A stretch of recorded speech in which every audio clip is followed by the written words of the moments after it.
Hello, my name is Walter Reed and I am reporting for the Kansas City Biweekly Media Script, reporting to you from the heart of communist Utah-opia. We're here to try to shed light on the conditions faced by these people. For example, what is it like here for the mothers in this state? How has the government policy on a drug called Buzz affected the mothers in the future generation? And how is the creation of the next generation of mothers regulated in the harshest of police states? How many children do you have? This is my first little guy. Yeah? Yes, named John, and I am so happy to welcome him into the world. At first I was really nervous. I couldn't conceive or have children, and I tried and tried and tried, but finally I did. And do you mind if I ask you a couple of questions about mothering and Buzz use? Of course. How long have you been using Buzz? Well, they gave it to me as a supplement when I was young, the government that is, and that's all I've ever known. I take it, but it makes me feel great. Alright, and how does Buzz affect your mothering so far? Well, so far I have lots of energy. When this little guy keeps me up at night, I still have energy in the morning, and it just makes me feel great. That's very nice. And how do you receive your Buzz? Here at the Zion Ranch, we get our Buzz, and you can get it whatever quantity you need at any time of the day. So, really accessible here. I would like to offer a little bit of background on the state of Utah-opia and how it came into existence. They started creating Buzz in the year 2020, approximately 5 years after the Mormon Church of Utah staged a takeover of the government in that state. Approximately 3 years after that, they seceded from the United States of America to create their own independent state, Utah-opia. After that, they started making Buzz, and from there on, all of our issues stemming from the treatment of mothers, the condition of mothers, and the widespread allegations of drug use throughout the state were created. Now that we have that background, let's go to our first interview. We have a series of interviews today with some of the mothers of Utah-opia, as well as with experts in the field of Buzz production and the controversial Zion ranches.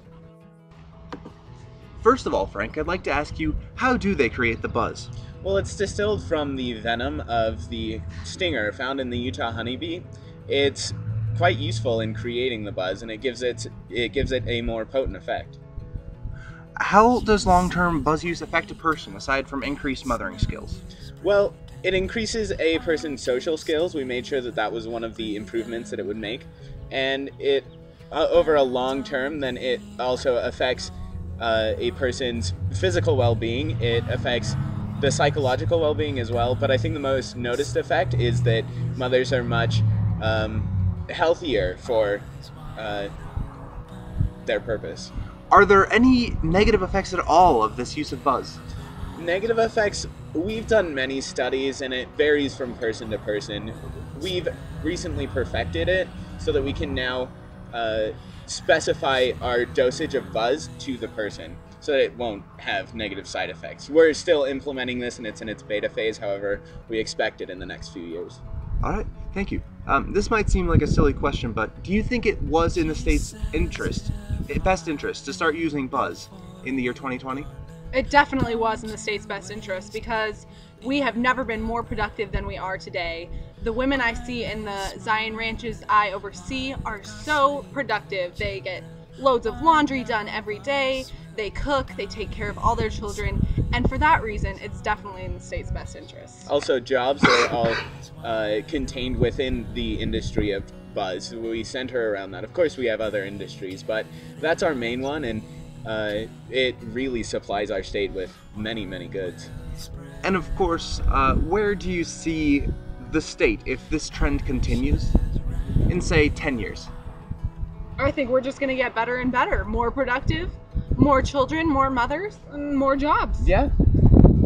I don't see any negative consequences to our Buzz. All right. Neither do I. Have you noticed any negative effects of your Buzz use? Well, it's hard to say what's a negative effect from the Buzz and what's a negative effect from how many children I've had. I mean, 13 really takes a toll on you, and so I've noticed that I am saggier in places, but God definitely still loves me, and my toenails started falling off, but I just realized that, that only improves my time. I get more things done in a day if I don't have to clip them. 13 children? Why would you have that many children? Well, I think that it improves my spiritual well-being and just being able to give life to something is so beautiful and wonderful that I just want to keep doing it until I can. As our next guests, I would like to introduce Jedediah, the farmer, and her friend Porky.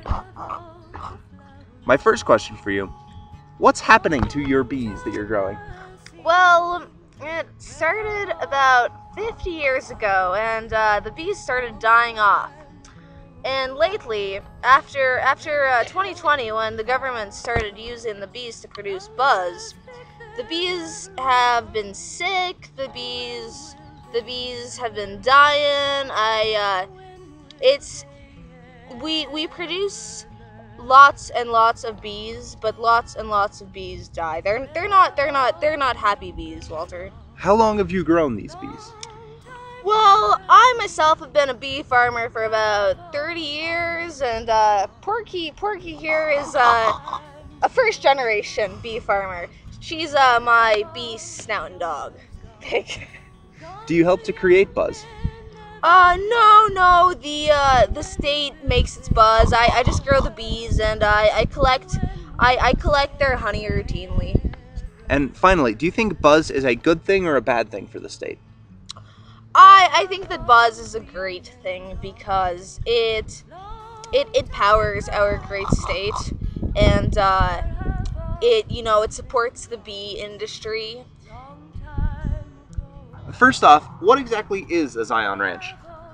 Well, the Zion Ranches is where all the women in our community live and have children. And it's a close-knit community of all these women where they can get their buzz fix whenever they need it.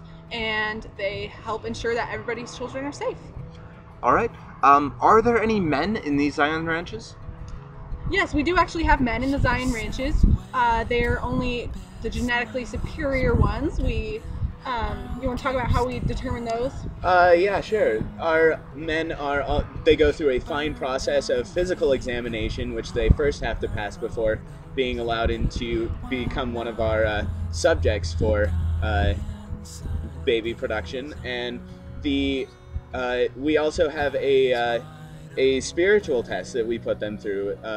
They have to be good members of the community, active in service and other such things. And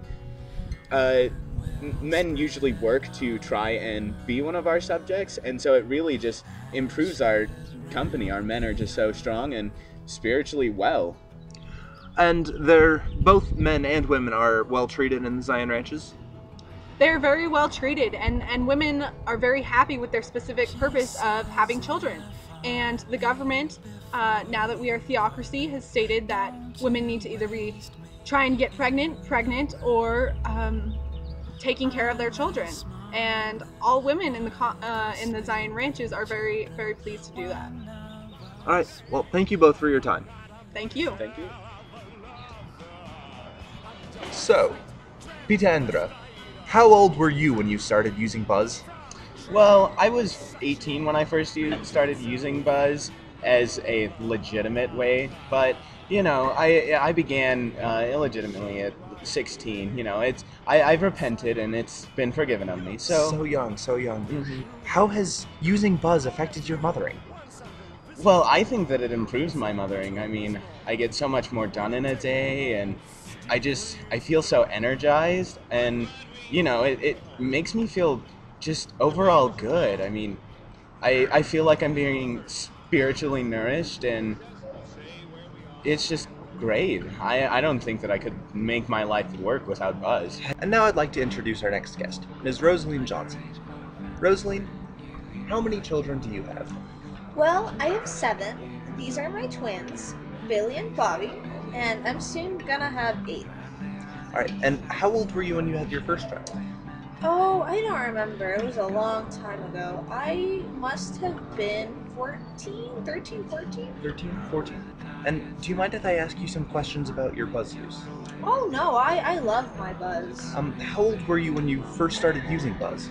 Well, when I was a little girl, I got buzz in my hot cocoa. So I must have been 7 or 8 when I started taking buzz. 7 or 8, so young. And how has buzz use affected your motherhood? Oh, buzz makes being a mother just the most wonderful experience. I I get up in the morning and I take some buzz and I do 10 loads of laundry and I just don't feel it. And then I have some more buzz for lunch and I just feel great cooking 5 pots of soup for dinner. And I love buzz. so, in conclusion, we set out to investigate this strange para-utopic culture, and now you've witnessed their stories. Is this theocracy a paradise of delight or an oppressive burden on its people? Are these mothers more fulfilled and healthy than the mothers 50 years ago? Is the Utah bee's symbolic decline an indication of instability, the overreach of this totalitarian government?